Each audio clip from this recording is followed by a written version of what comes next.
Assalamualaikum warahmatullahi wabarakatuh. Perkenalkan, nama saya Muhammad Samsudin Ridwan, nomor absen 18, kelas 9C.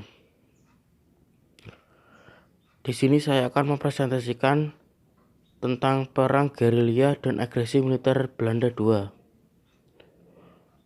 Kronologi singkat terjadinya agresi militer Belanda II 19 Desember sampai 28 Januari 1949.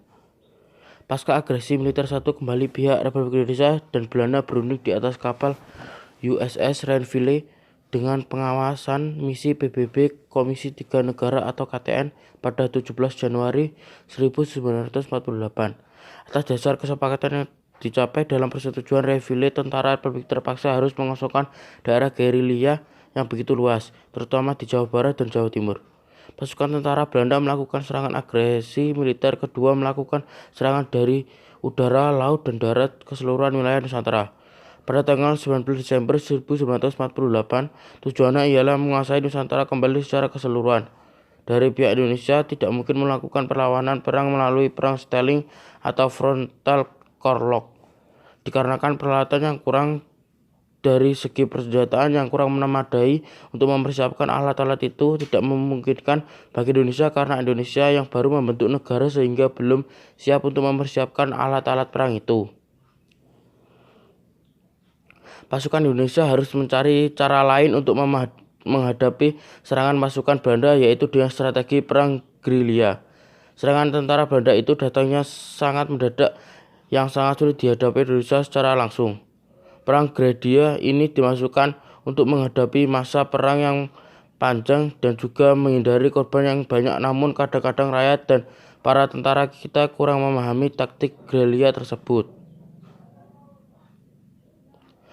Terjadinya perang gerilya.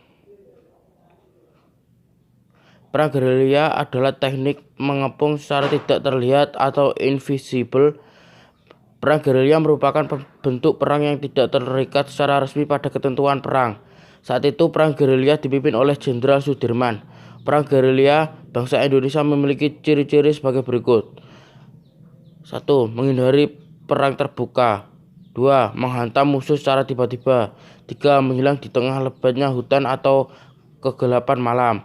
4. Menyamar sebagai rakyat biasa. Masuki akhir tahun 1947, tentara Republik yang bergerilya mulai berorganisir dan memiliki komando gerilya yang dinamis. Akibatnya Belanda menjadi kesulitan untuk menggempur tentara Republik.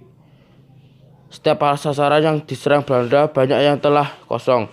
Namun pada saat yang tidak disangka-sangka, tentara Republik menyerang kedudukan Belanda dengan cepat. Saat Belanda kembali menggencarkan serangan, kubu-kubu tentara Republik telah kosong. Dengan demikian Belanda hanya menguasai kota-kota besar dan jalan raya. Setelah itu Sudirman meninggalkan Yogyakarta untuk memimpin gerilya dari luar kota. Perjalanan bergerilya selama 8 bulan ditempuh kurang lebih 1000 km di daerah Jawa Tengah dan Jawa Timur. Tidak jarang Sudirman harus ditandu atau digendong karena dalam keadaan sakit keras. Setelah berpindah-pindah dari beberapa desa, rombongan Sudirman kembali ke Yogyakarta pada tanggal 10 Juli 1949. Kolonel A.H.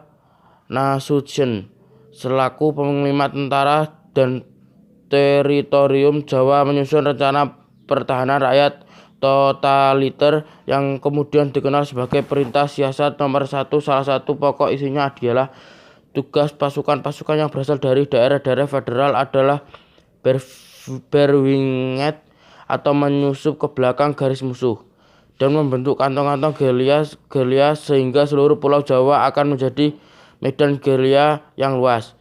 Salah satu pasukan yang harus melakukan winget adalah pasukan Siliwangi. Pada tanggal 19 Desember 1948 bergeraklah pasukan Siliwangi dari Jawa Tengah menuju daerah-daerah kantong yang telah diterapkan di Jawa Barat. Perjalanan ini dikenal dengan nama Long March Siliwangi. Perjalanan yang jauh, menyeberangi sungai, mendaki gunung, menuruni lembah, melawan rasa lapar dan letih dibayangi bahaya serangan musuh. Sampai di Jawa Barat, mereka terpaksa pula menghadapi gerombolan DI atau TII. Dalam serangan itu, Belanda berhasil menahan presiden, wakil presiden, dan beberapa pejabat tinggi lainnya. Presiden Soekarno diterbangkan ke Prapat atau dekat Danau Toba dan kemudian ke Bangka. Wakil Presiden Hatta langsung ditawan di Bangka. Setelah itu, Belanda menyiarkan berita ke seluruh dunia yang menyatakan bahwa Republik Indonesia sudah tidak ada dan perlawanan TNI sama sekali tidak berarti. Propaganda semacam ini jelas menyudutkan kedudukan Republik Indonesia di mata dunia internasional. Kendati demikian, sebelum para pemimpin Republik ditawan, Presiden Soekarno masih semangat memimpin sidang kabinet secara singkat. Hasil sidang kabinet tersebut yakni sebagai berikut. A. Pemerintahan Republik Indonesia memberi mandat melalui radiogram kepada Menteri Kemakmuran Mr.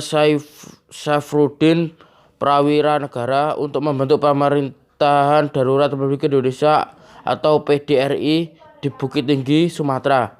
B. Presiden dan wakil presiden tetap tinggal di dalam kota agar tetap dekat dengan KTN dalam resiko ditahan Belanda.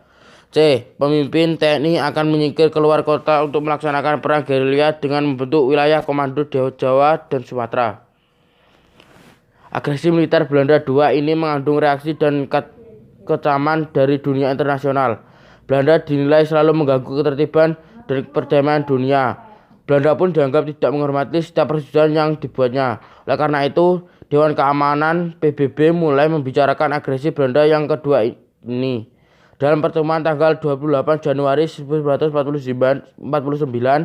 Dewan Keamanan PBB mengeluarkan resolusi yang memerintahkan penghentian semua operasi militer Belanda dan penghentian semua aktivitas gerilya tentara Republik. Saya mendapat tekanan dari DKPBB. Aksi militer Belanda kedua ini ternyata tidak didukung oleh negara boneka buatannya sendiri. Negara Indonesia Timur dan negara Pasuda mencela serta memprotes agresi militer kedua ini. Demikian juga Amerika Serikat yang secara positif telah mengubah pandangan atas Indonesia. Secara segera memberikan tekanan politik kepada Belanda. AS mengancam tidak akan memberikan bantuan dana dari program Marshall Plan kepada Belanda. Akibat terus-menerus mendapatkan tekanan politik dari dunia internasional dan semakin besarnya kemampuan pasukan Republik melancarkan serangan gerilya, akhirnya Belanda menerima resolusi DKPBB. Resolusi DKPBB itu telah mengakhiri aksi Belanda dalam agresi militer keduanya. Sekian literasi dari saya. Apabila ada salah kata mohon dimaafkan. Terima kasih. Wassalamualaikum warahmatullahi wabarakatuh.